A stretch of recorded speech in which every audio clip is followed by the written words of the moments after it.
मित्रों और मैं महाराज कुमार गुप्ता दक्ष म्यूजिक क्लासेस में मित्रों आपको स्वागत करते हैं। मित्रों डेमो क्लास नंबर 7 है।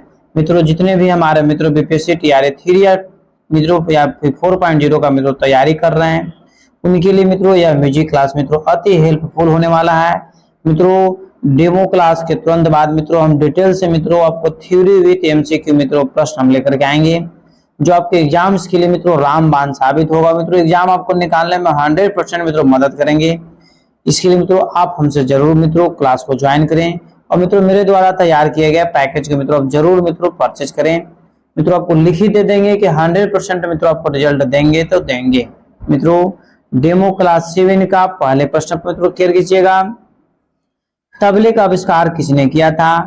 इनामे खां, अलाउद्दीन खिलजी, सी में तानसेन, डी मित्रों अमीर खुसरो साहब। मित्रों बताता चले कि तबले का जो मित्रों आविष्कार किए हैं उनका नाम है मित्रों अमीर खुसरो साहब। ऑप्शन नंबर डी आपका सही है।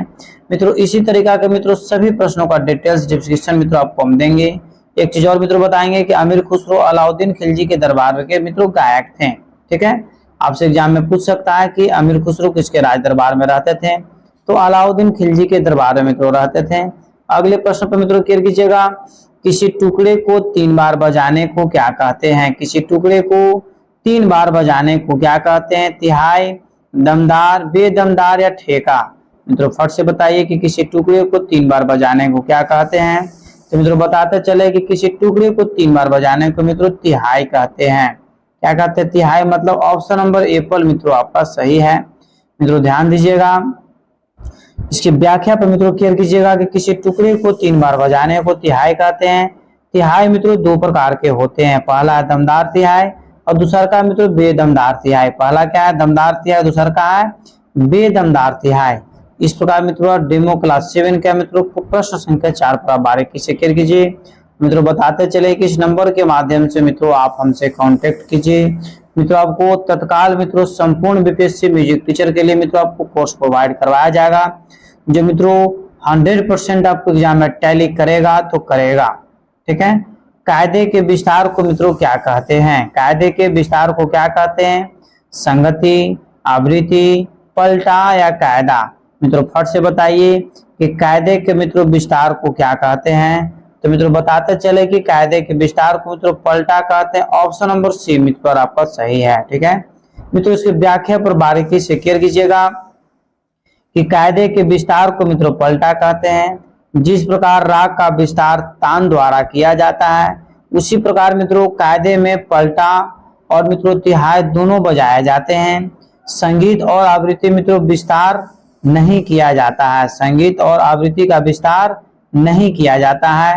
मित्रों जो हम डिटेल्स आपको थ्योरी का क्लास मित्रों लेंगे विथ एमसीक्यू उसे मित्रों इससे भी डीपली मित्रों आपको संपूर्ण प्रश्नों का मित्रों डिटेल्स हम बताएंगे जो मित्रों आपको एग्जाम में सभी प्रश्नों का आंसर आपको एकदम आईना की तरह नजर मित्रों हूबहू आपको रियलिटी आंसर नजर आएगा, जिसकी वजह से मित्रों बोल रहे हैं कि 100% आपको रिजल्ट देंगे तो देंगे। ठीक है, तानपुरा में मित्रों कितने तार होते हैं? फट से मित्रों बताइए कि तानपुरा में कितने तार होते हैं? 1 2 3 4। मित्रों फट से बताइए कि तानपुरा में कितने तार होते हैं। तो मित्रों बताते चले कि तानपुरा मित्रों कुल तारों की संख्या मित्रों 4 होता है। मतलब ऑप्शन नंबर डी मित्रों आपका सही है। मित्रों व्याख्या पर क्लियर कीजिएगा कि तानपुरे में 4 तार होते हैं। तानपुरा एक तत्ववाद है, इसे मित्रों उंगली द्वारा बजाया जाता है। तानपुरा कैसा वाद है? तो तत्ववाद है और इसे मित्रों उंगली के द्वारा बजाया जाता है। तानपुरा मित्रों वाद्यों में सहायक वाद्य के अंतर्गत आता है। तानपुरा मित्रों किसके अंतर्गत आता है? सहायक वाद्य के अंतर्गत मित्रों आता है। इस प्रकार मित्रों अगले प्रश्न पर क्लियर कीजिएगा कि पुरुषों के तानपुरे में पित्तल का तार कहां पर होता है? पुरुषों के तानपुरे में पित्तल का तार मित्रों कहां पर होता है? प्रथम और अंतिम तार, बी नंबर में दूसरा और अंतिम तार, सी नंबर में चौथा और अंतिम तार, डी नंबर में तो तीसरा और अंतिम तार। मित्रों बताते चले कि पुरुषों के तानपुरे मित्रों जो पित्तल का तार होता है मित्रों वह जो है मित्रों ध्यान दीजिएगा प्रथम और अंतिम तार मित्रों पित्तल का तार होता है। मतलब एप्पल आंसर आपका सही है। पुरुषों के तानपुरे मित्रों पित्तल का जो तार होता है प्रथम तार और अंतिम तार मित्रों जैसे पित्तल का तार होता है। इस प्रकार मित्रों अगले प्रश्न पर क्लियर कीजिएगा। अगला प्रश्न आपका अति महत्वपूर्ण है। और मित्रों जो स्वर सितार में बहुत देर तक गूंजता है उसे मित्रों क्या कहते हैं? जो स्वर सितार में बहुत देर तक मित्रों गूंजता है उसे क्या कहते हैं? तरब, तुम्बा, तबली या तार ग्रहण? मित्रों फट से बताइए कि इस प्रश्न का आंसर क्या होगा कि जो स्वर सितार में बहुत देर तक गूंजता है मित्रों उसे तरब कहते हैं। क्या कहते हैं? तरब कहते हैं। मतलब ऑप्शन नंबर एप्पल मित्रों आपका सही है। मित्रों प्रत्येक व्याख्या को मित्रों बारीकी से क्लियर किया कीजिए क्योंकि आपको एग्जाम मित्रों निकालना है। ठीक है, जो स्वर सितार में बहुत देर तक गूंजता है मित्रों उसे तरब कतार कहते हैं। तुम्बा, तबली और तार ग्रह, ठीक है, ये तीन सितार मित्रों जैसे तार नहीं है, ठीक है, बल्कि ये सितार के अंग हैं। ठीक है मित्रों, इस प्रकार हम लोग अगले प्रश्न पर मित्रों क्लियर करेंगे। अगला प्रश्न आपका है कि कौन से वाद्य यंत्र को तत्ववादों की जननी कहते हैं? कौन से वाद्य यंत्र को मित्रों तत्ववादों की जननी कहा जाता है? तानपुरा को, सितार को, बीना को या सारंगी को? मित्रों फट से बताइए कि कौन से वाद्य यंत्र को मित्रों तत्ववादों की जननी कहा जाता है। मित्रों बताते चलें कि 8 नंबर प्रश्न का आंसर आपको हो जाएगा वीणा। ठीक है, मतलब ऑप्शन नंबर सी। कौन से वाद्य यंत्रों को तत्ववादों की जननी बोला जाता है? तो मित्रों वीणावाद को तत्ववादों की जननी बोला जाता है। मित्रों व्याख्या पर क्लियर कीजिएगा। वीणावाद को तत्ववादों की जननी कहते हैं। सर्वप्रथम तत्ववाद मित्रों वीणा को ही माना जाता है। वीणा का ही विस्तृत रूप जो है तानपुरा है, सितार है और सारंगी वाद्य है। ठीक है, इस प्रकार मित्रों अगले प्रश्न पर आप क्लियर कीजिएगा। अगला प्रश्न मित्रों आपका ध्यान दीजिएगा बारीकी से। धातु की एक छोटी पत्ती जिससे सरोद बजाए जाते हैं उसे क्या कहते हैं? धातु की एक छोटी पत्ती जिससे मित्रों सरोद बजाए जाते हैं उसे मित्रों क्या कहा जाता है? मित्रों अति महत्वपूर्ण प्रश्न आपका है। तो मित्रों सरोद जिससे बजाया जाता है उसे जवा कहते हैं और सितार जिससे बजाया जाता है उसे मिजराब कहते हैं। मित्रों आपको याद रखना है। ठीक है, तो मित्रों सरोद जिससे बजाया जाता है उसको क्या बोलते हैं? जवा बोलते हैं। ऑप्शन नंबर सी मित्रों आपका 100% सत्य है। मित्रों व्याख्या पर क्लियर कीजिएगा कि धातु की एक छोटी पत्ती जिससे सरोदवाद बजाया जाता है उसे मित्रों जवा कहते हैं। सरोद एक तंत्रवाद है। उस्ताद अमजद अली खां एक सरोदवादक हैं। पतियां, मनका और मिजराब से सरोदवाद नहीं बजाया जाता है। ठीक है मित्रों, आपको एक बार फिर से पुनः जरूर बोलेंगे कि यदि आप अपने जीवन में सफल होना चाहते हैं तो मित्रों प्रतिदिन एक टारगेट फिक्स कीजिए। प्रतिदिन क्या फिक्स कीजिए?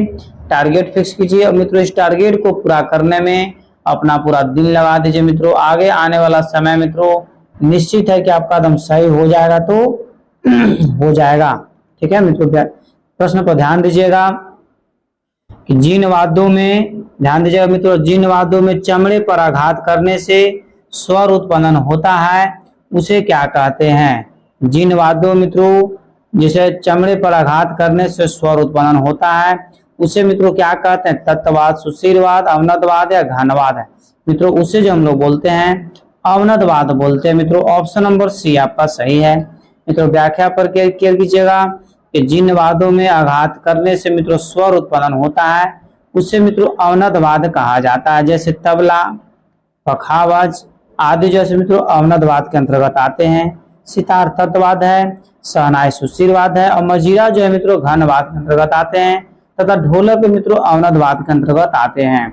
इस प्रकार मित्रों एक बार पुनः क्लियर कीजिएगा कि यदि बीपीएससी TRA 3 या TRA 4 मित्रों यदि आप क्वालिफाई होना चाहते हैं, यदि मित्रों म्यूजिक शिक्षक बनना चाहते हैं मित्रों, इस नंबर के माध्यम से मित्रों आप हमसे कांटेक्ट करें। मित्रों तत्काल आपको मित्रों जो हम बार बार बता रहे हैं कि तत्काल आपको जैसे म्यूजिक का संपूर्ण कोर्स म्यूजिक हो गया, जीके जीएस हो गया, रीजनिंग हो गया, 30 नंबर का हिंदी इंग्लिश हो गया मित्रों, मतलब बीपीएससी का म्यूजिक के लिए मित्रों जो अति आवश्यक है मित्रों संपूर्ण कोर्स मित्रों आपको करवाया जाएगा। इसके लिए मित्रों आपको हमारे साथ जुड़े हुए रहने की जरूरत है। ठीक है, इसलिए इस नंबर के माध्यम से मित्रों आप हमसे कांटेक्ट करके मित्रों मेरे द्वारा तैयार किए गए मित्रों एकदम डिटेल्स पैकेज को मित्रों आप जरूर परचेज कर ले। मित्रों प्रश्न आपका है कि इस राज को कौन से वाद्य यंत्र से बजाया जाता है? रीढ़ी के द्वारा, मिजराब के द्वारा, कमाने के द्वारा या हवा के द्वारा? तो मित्रों बताते चलें इस राज को जो मित्रों बजाया जाता है कमाने के द्वारा बजाता है। ऑप्शन नंबर सी आपका सही है। सितार को मित्रों किससे बजाया जाता है बताइए? सितार को किससे बजाया जाता है? तो मिजराब के द्वारा बजाता है। ठीक है, और मित्रों सरोद को किससे बजाया जाता है? तो जवा के द्वारा बजाया जाता है। ऐसा आपको याद रखना है, सरोद जवा सितार जैसे मिजराब, और इसराज से क्या बजाया जाता है, इसराज किससे बजाया जाता है, तो कमाने के द्वारा बजाया जाता है। इसराजवाद को मित्रों कमाने द्वारा बजाया जाता है। इसराज एक तत्ववाद है। ठीक है मित्रों, इस प्रकार मित्रों ध्यान दीजिएगा, सभी प्रश्नों का आंसर मित्रों यहाँ पर आपको जैसे प्रस्तुत कर दिया गया। मित्रों बताते चलें कि इसी तरीका से मित्रों जितने भी डिटेल्स थ्योरी का मित्रों एमसीक्यू का मित्रों जो क्लास लेंगे, इसी तरीका से मित्रों डिटेल्स आपको हर एमसीक्यू क्वेश्चन को मित्रों बताते चलेंगे। सभी प्रश्नों का आंसर मित्रों यहाँ पर ऐसे दे देंगे ताकि आप मित्रों आराम से जैसे बना सकते हैं और मित्रों आंसर को मिला सकते हैं। आंसर को मित्रों आप बारीकी से याद कर सकते हैं। मित्रों आपको जैसे डेमो क्लास कैसा लगा मित्रों आप जरूर बताइए, और मित्रों जितना जल्द हो सके मित्रों इस नंबर के माध्यम से मित्रों कांटेक्ट करके मित्रों आप जितना जल्द हो सके क्लास को मित्रों पैकेज को जितना जल्द हो सके मित्रों खरीद सकें, ताकि आपको एग्जाम में मित्रों कम नंबर नहीं आए, आपका रिजल्ट निश्चित हो जाए। मेरा उद्देश्य है मित्रों आपका रिजल्ट देना। इसके लिए मित्रों सिर्फ हमको एक्टिव रहने से ज्यादा जरूरी है कि आप एक्टिव मेरे साथ रहिए। ठीक है मित्रों, यदि इस चैनल पर यदि पहली बार विजिट कर रहे हैं सब्सक्राइब कीजिए, लाइक कीजिए, शेयर कीजिए, कमेंट्स कीजिए। स्वस्थ रहिए, मस्त रहिए। एक बार प्रेम से बोले भारत माता की जय।